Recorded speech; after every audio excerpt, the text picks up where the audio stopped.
नमस्कार, स्वागत है आपका एक बार फिर। मैं हूं आपके साथ मेनका चौधरी। बात बिहार की करते हैं। कल बहुत भारी भरकम बंद का आह्वान किया गया था विपक्षी दलों की ओर से।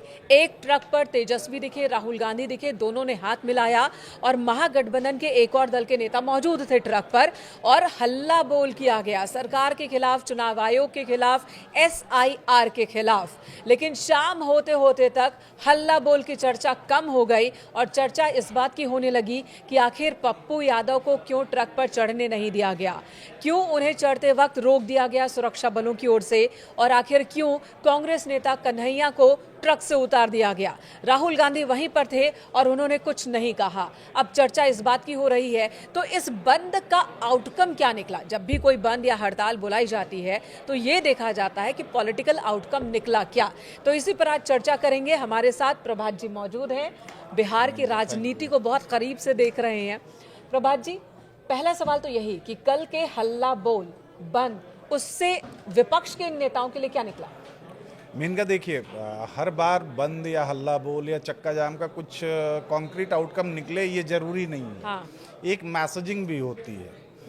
और कल भी जो महागठबंधन का ये चक्का जाम और हल्ला बोल था, उसका भी आउटकम कुछ कुछ वैसा ही है कि भाई करना तो बहुत कुछ था लेकिन कर नहीं पाए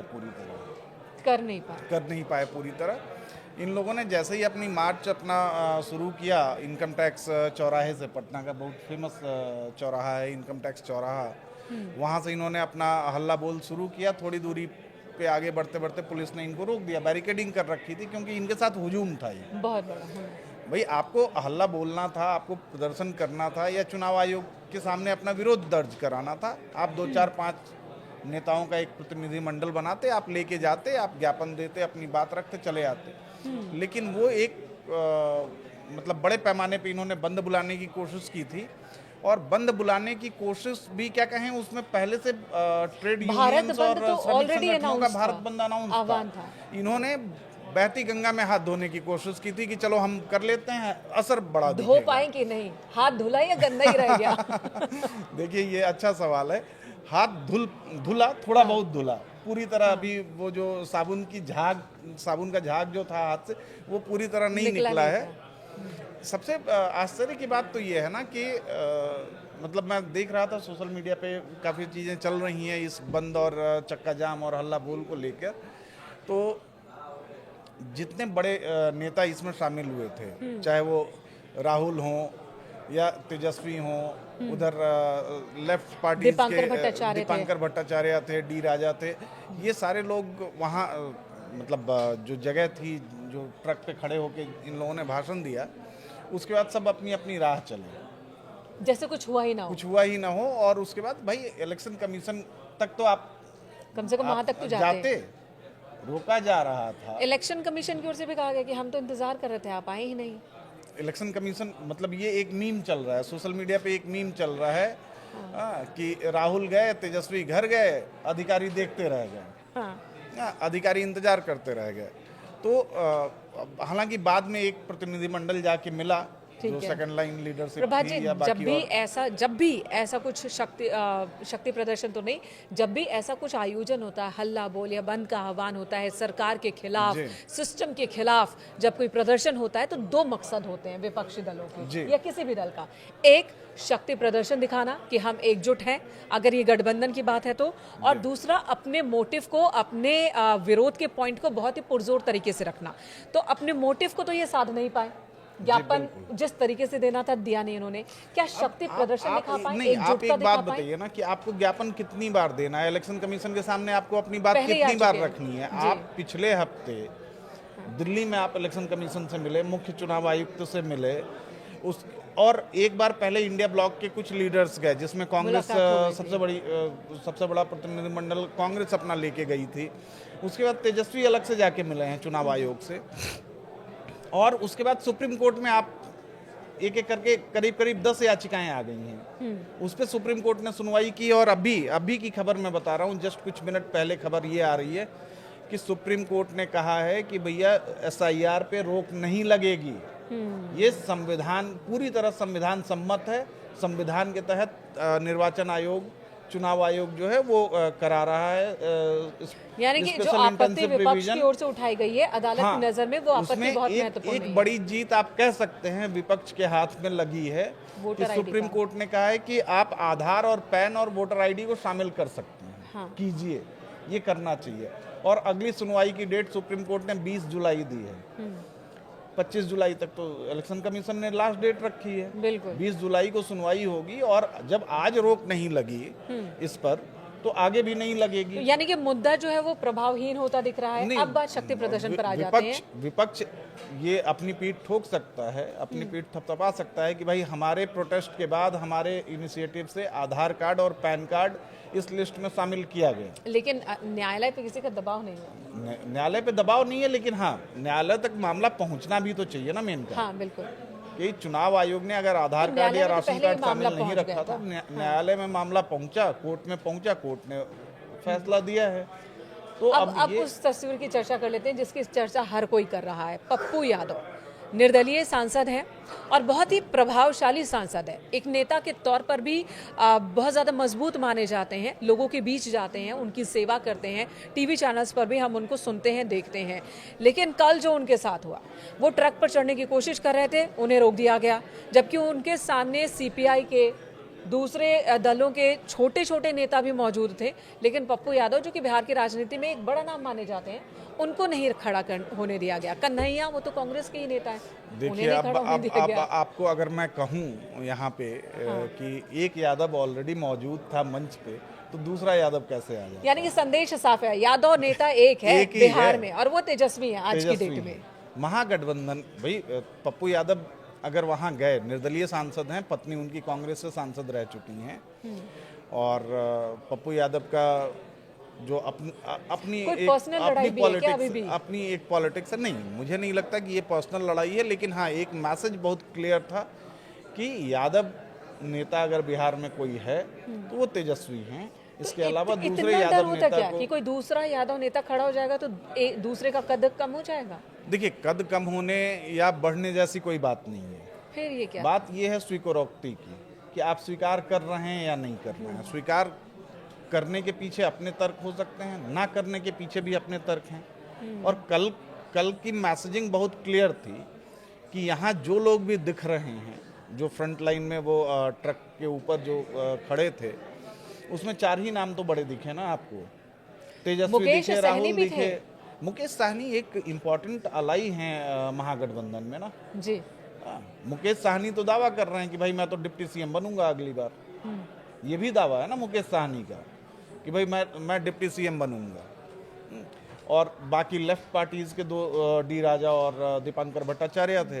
अच्छा, ये बताइए, बहुत सारे रैलीज हम लोगों ने कवर की है, आपने भी कवर किया है। जब भी ट्रक पर किससे खड़ा होना है, किससे नहीं खड़ा होना है, ये मैसेज, ये जानकारी तो पहले ही हो जाती होगी, नेताओं को पहले बताया जाता बिल्कुल हो जाती है, बिल्कुल। फिर ये परिस्थिति क्यों बनी? देखिए, ये होता है कि भाई हर जगह और हर किसी में ये एक ह्यूमन साइकोलॉजी है कि मैं बड़े मंच पे खड़ा हूँ, बड़े नेता के बगल में खड़ा हूँ, तस्वीर में आ जाऊँ, एक अखबार में छपे अगर कहीं या टीवी पे दिखाया जाए तो भाई मैं भी दिखूं।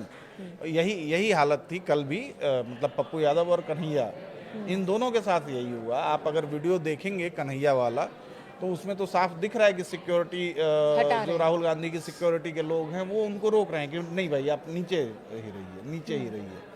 पप्पू यादव के साथ भी हालांकि कवर अप करने की कोशिश की गई पप्पू यादव की ओर से। बिल्कुल, पप्पू यादव ने सामने एक बाइट भी रिलीज की थी, अपनी कवर अप की कोशिश है ये। अब बेसिक चीज़ मतलब वही SIR को लेके जो चीज़ें चल रही हैं ना, कि SIR के बहाने आप जो अपनी पॉलिटिक्स साधने, भाई ऐसा आपको क्यों लगता है कि नुकसान सिर्फ आप ही को हो रहा है? SIR से नुकसान तो बीजेपी को भी हो सकता है ना, हाँ। या JDU को भी हो सकता है। अगर नाम हट रहा है तो ऐसा थोड़ी है कि चुनाव आयोग ये वोटर किसका है, ये वोटर किसका है। आरोप तो उनके यही है कि सरकार के कहने पर ही ये कर रहे हैं। बीजेपी वालों ने अपनी एक लिस्ट तैयार कर रखी है, बस उसी लिस्ट को आगे बढ़ा देंगे। ये सवाल उठ रहा है, ये सवाल कई आम लोग भी पूछ रहे हैं, लेकिन कि जब BLO घर घर जा रहे हैं, हाँ। तो भाई ऑलरेडी BLO के पास एक वोटर लिस्ट होगी जिसके आधार पे उनको मिलान करना है, उसमें से पूछना है मतलब जो रिवीजन वोटर लिस्ट का जो रिवीजन होता है मेन का जो नॉर्मल रिवीजन है, हाँ। अगर आप उसका प्रोसेस देखेंगी तो बीएलओ के पास एक लिस्ट होती है, वो जाता है अपनी लिस्ट लेता है और आपसे पूछता है। अगर आपके घर आया है तो वो पूछता है कि भाई ये 5 नाम हैं, इनमें कौन रहते, इनमें कौन से नहीं? किसका अपडेट है या कोई और ऐड करना है। कोई बच्चा पिछले 1-2 साल 3 साल में जो भी लास्ट डेट है 18 साल से ज्यादा का हो गया है या होने वाला है, आप बताइए। अच्छा, या ये इनमें से ठीक है, कोई ये बाहर process चलेगा, है। ये प्रोसेस है। लेकिन इस बार जो अभी हो रहा है इसमें बीएलओज के पास लिस्ट नहीं है, ये नई लिस्ट ही तैयार वो कर नई लिस्ट ही एक तरीके से तैयार कर रहे हैं। जा रहे हैं कि हाँ आपके घर में कितने लोग हैं, 5 हैं, ये 5 फॉर्म पकड़िए और इसको भर के देना है। तो आप एक तरीके से नया प्रोसेस शुरू कर रहे हैं। आप देखिए ना कि 77,800 कुछ, मतलब 895 या 885 नंबर है बीएलओज के, जो बिहार के 534 ब्लॉक हैं बिहार में। इनमें 77,895 या 85 बीएलओज बूथ लेवल ऑफिसर्स लगाए गए हैं। हाँ, और अमूमन एक बूथ पे 1200 से 1400 वोटर्स होते हैं। ठीक है। अब आप ये सोचिए उनकी दिक्कत आ रही है, काम बहुत हेक्टिक है, समय बहुत कम है। काम बहुत हैक्टिक है और काम बहुत टीडियस है। कई जगह उन्हें ऐप पे डालना है, वो फिजिकल फॉर्म आपसे लेके आ रहे हैं, लेकिन ऐप पे उनको फिर अपलोड करना है, ऐड करना है उसको ऐप पे, जो इलेक्शन कमीशन का ऐप है। कई जगह नेट नहीं चल रहा है। सुप्रीम नेट कोर्ट में भी स्लो है। सुनवाई के दौरान ये मुद्दा आया कि इतने कम समय में कैसे जी। होगा। चर्चा में ये बात भी आई, जो क्वेश्चन आपने भी उठाया था कि बहुत कम समय में इतना बड़ा काम करना है। इस वजह से भी विपक्ष जो है सवाल खड़े कर रहा है बिल्कुल। कि ऐसा तो नहीं कि ये- कोई ये- बनी बनाई लिस्ट है जिसे नहीं, आप जारी इसमें करने देखिए, वाले ये हैं। पिछली बार भी हम लोगों ने जब सर पे डिस्कशन किया था एसआईआर पर, तब भी मैंने कहा था कि ये 25 दिन का समय बहुत कम है, बहुत कम है। बहुत कम है। और वो भी बिहार जैसे राज्य में जहां 8.5 करोड़ वोटर ऑलरेडी हैं भौगोलिक और परिस्थितियां भौगोलिक बहुत, परिस्थितियां अलग हैं। अभी मौसम मानसून है। अलग एक परेशानी का सबब बना हुआ है। और आप उनमें जब ये सारी चीज़ें आप देखेंगी तो 1 महीने का समय जी। कोई सफिशिएंट नहीं है। ना कल के हल्ला बोल के बाद जी। इस मुद्दे को विपक्ष आगे कैसे ले जा सकता है? देखिए, विपक्ष के पास एक बना बनाया राग है, हाँ, जो चुनाव आयोग पिछले कुछ बिका हुआ दिनों है। में कि चुनाव आयोग पर सवाल वो हमेशा उठाते रहे हैं। हाँ। अभी जो सर को लेकर महाराष्ट्र का एग्जाम्पल ये दे रहे हैं। राहुल गांधी ने कल अपने भाषण में कहा है वहाँ पे कि महाराष्ट्र में आपके वोट की चोरी हुई, आपके वोट लूटे गए। उनका दावा ये है कि महाराष्ट्र में बीजेपी को फायदा पहुंचाने के लिए नए वोटर्स के नाम जोड़े गए हैं जो वोटर लिस्ट में नहीं थे। और उसके उलट जब वहाँ जोड़ा गया है, इसके उलट बिहार में तर्क उनका ये है कि यहाँ बीजेपी को फायदा पहुंचाने के लिए वोटर्स के नाम हटाए जा रहे हैं। तो भाई वो तर्क दे लीजिए कि जोड़े गए, या ये तर्क दे लीजिए कि हटाए गए। अगर आप ये कह रहे हैं कि महाराष्ट्र में जोड़े गए, तो आप ये कैसे कह सकते हैं कि बिहार में हटाए जाएंगे? आरोप लगाना है तो कुछ भी लगाना है। आरोप लगाना है, ये हमेशा वही हालत है। देखिए, चुनाव आयोग अभी एक रिपोर्ट कहीं पढ़ रही थी मैं कि जो सीमावर्ती इलाके हैं, खासकर जहाँ पर मुस्लिम बहुल आबादी है, वहाँ पर जितनी आबादी है उससे कई 100% ज़्यादा वोटर कार्ड है। आधार तो ये कार्ड और कैसे वोटर मुमकिन कार्ड है? है। ये देखिए, ये जो आप जिन इलाकों की बात कर रही हैं ना, वो सीमांचल के इलाके सीमांचल। हैं। किशनगंज, पूर्णिया, कटिहार, अररिया, फारबिसगंज और ये वाला जो इलाका है, ये मुस्लिम बहुल इलाका है। इनमें से कुछ जिले तो more than 60% Muslim population type वाले हैं। और उन्हीं इलाकों में ये बात की जा रही है। ये एक चिंता का विषय है कि अगर ऐसा है वाकई कि आधार कार्ड या वोटर कार्ड डुप्लीकेसी में या फर्जी बने हैं, या जो लोग नहीं हैं, बाहर के लोग हैं, उनका भी बना हुआ है। और तो ये रिपोर्ट एक से भी जांच तो आई का ना कि process है। डेमोग्राफिक चेंज उत्तर प्रदेश हो, उत्तराखंड हो या बिहार हो, जो सीमांचल एरिया, सीमावर्ती जो ज़िले हैं, गांव हैं, वहाँ का डेमोग्राफी बहुत तेज़ी से पिछले कुछ सालों में बदला है। तो demography- हिंदू बहुल इलाके भी अब मुस्लिम बहुल हो चुके हैं। लेकिन सवाल मुस्लिम बहुल होना नहीं है, बल्कि सवाल वही है कि ये क्या वाकई वहाँ के रहने वाले हैं या घुसपैठी है? नहीं नहीं, तो फिर देखिए, वही चिंता है क्या? अगर अगर फिर तो सवाल व्यवस्था पे उठती है ना कि कोई घुसपैठ कैसे कर लिया? कोई घुसपैठ कैसे कर लिया, और अगर घुसपैठ करके उसने वोटर आईडी बना लिया, आधार बना लिया, राशन कार्ड बना लिया, तो आपका सिस्टम क्या सो रहा है?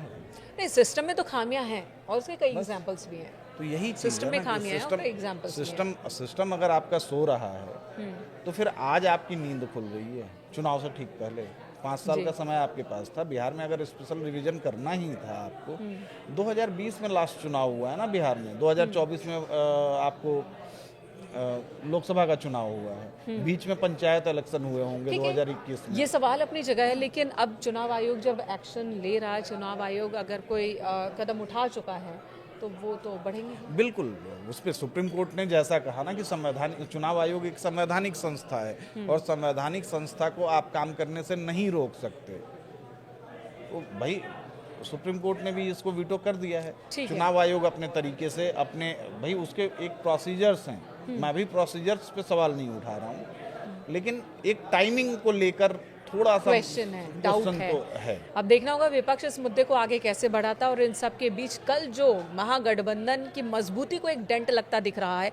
एक मुद्दा बहुत छूट गया, उस पर चर्चा जरूरी है। बताइए। तेजस्वी, उन्होंने ये महागठबंधन में मैसेज दे दिया पब्लिक को, साथ साथ महागठबंधन में मैसेज दे दिया कि मैं जो चाहूंगा वही होगा।